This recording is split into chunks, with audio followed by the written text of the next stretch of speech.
Welcome back in, everybody. Very pleased to have joining us a dear friend of mine for 20 years from my time back in the government. Nathan Canestaro is with us.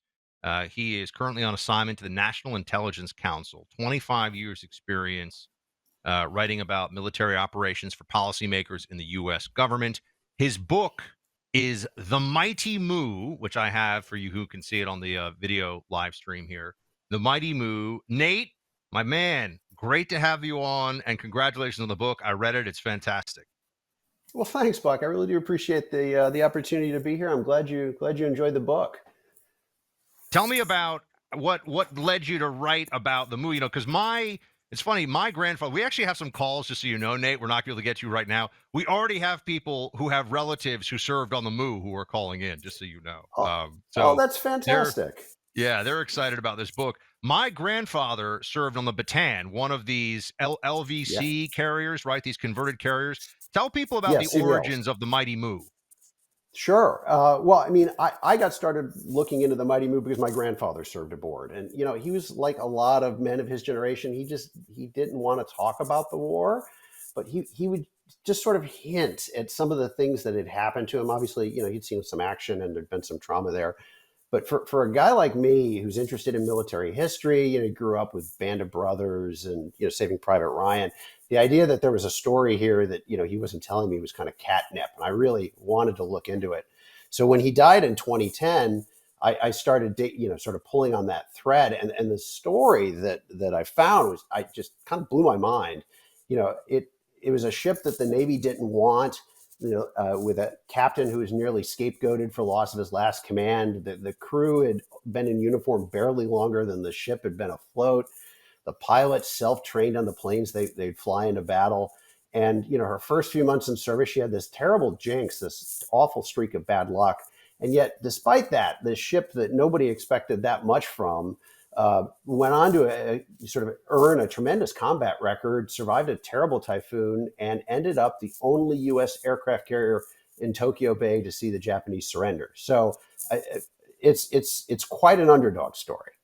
I remember my grandfather toward the end. He passed away about a decade ago. But I remember one of the only he spoke about being in a typhoon once. I mean, this was on the Bataan, Yes. not the Moo. But also, the only time I ever heard him really talk about combat. And Nate, he was in a wheelchair. He had a blanket, and you'll know this, a blanket that I got from Afghanistan, which he always Mm-hmm. kind of treasured across his knees, And Mm-hmm. he started talking about combat in Leyte Gulf, and I know that, Yeah. and the Japanese swooping in and trying to take out the carriers. Cowpens, or the Moo rather, Mighty Moo, was at Mm-hmm. Leyte. Yes. Yes. And the same typhoon, that was what my grandfather spoke about. He wouldn't talk about the combat, but actually all the veterans I've talked to that were remaining from the Moo, they all said the same thing. The typhoon just was the most terrifying bit of their time aboard. The ships were narrow, they're tall, they've got a high center of gravity, so they're tippy. They didn't do well in high seas, and you're going into a storm with 70 to 90-foot waves and winds of 100 to 120 knots, and the ship is rolling 45 degrees to either side. The edge of the flight deck is going into the ocean. The flight deck is 70 feet above the water in normal seas. The guys in the bridge could actually reach out and touch the waves. They were rowing so badly.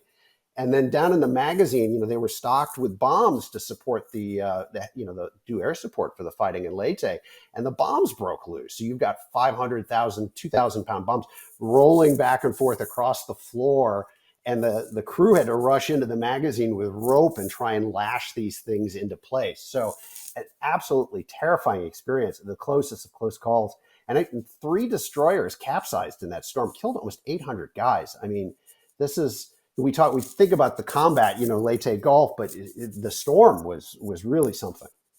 Yeah, and it's interesting. I was thinking about how you could pitch this, Nate, for the eventual series. Carrie and I, Carrie, my wife, we've Yes. decided we're going to go back and give Masters of the Air another chance after having a couple of weak episodes. But the aerial combat stuff, I think, is very well done in it. But if we were pitching Mighty Moo to a studio, I would say you could take it a couple directions. One, it's a little bit like Band of Brothers, but on an aircraft carrier in the Pacific. That's one way to go. Yep. Or it's like Moneyball, but U.S. Navy World War II, because this ship wasn't supposed to be much of anything. There were questions about it even seeing any action, right?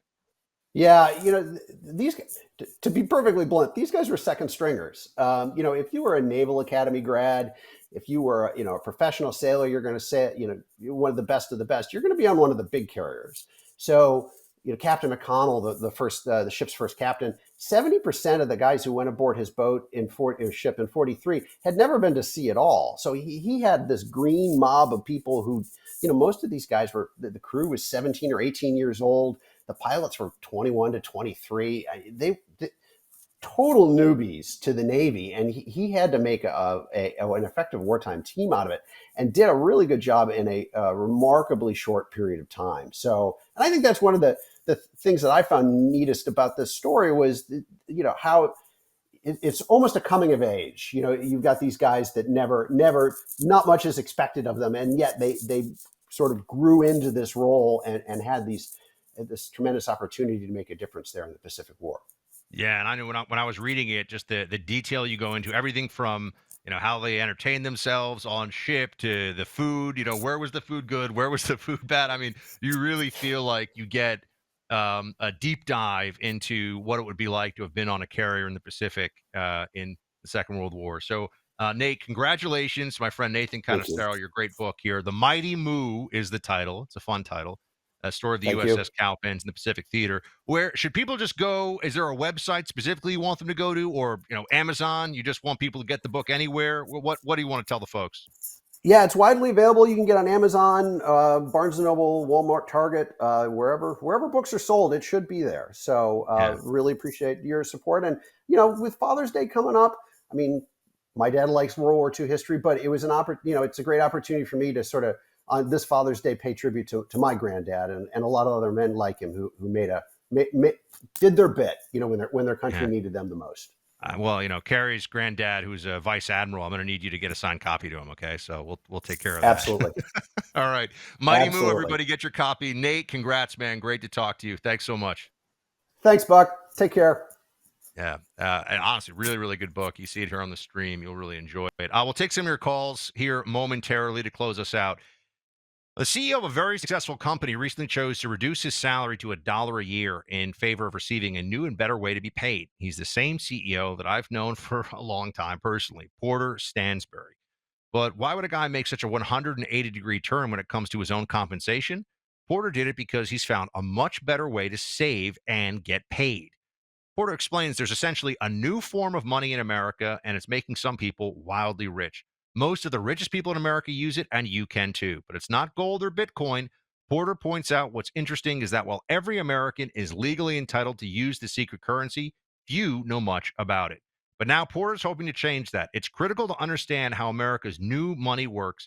He believes it's the most critical way to protect and grow wealth in the years to come as the dollar collapse continues. Check out Porter's latest detailed presentation online at secretcurrency2024.com.